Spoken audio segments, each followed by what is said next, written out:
Hem estat aquí a les instal·lacions del Mèdul. Jo soc el Joan Morell, soc artista i col·laboro en la plataforma Assemblea d'Artistes de Catalunya, la PAC, impartint aquest taller que porta com a títol Eines de comunicació i professionalització per a artistes. Això què vol dir?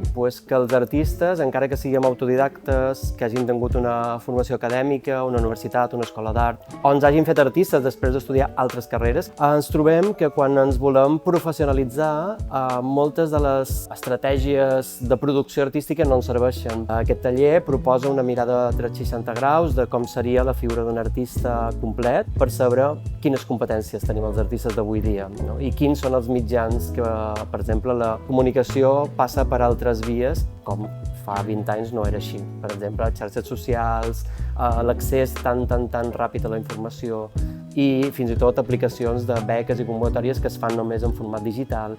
I tot això són coneixements que s'han d'anar actualitzant i jo estic aquí per ajudar una mica.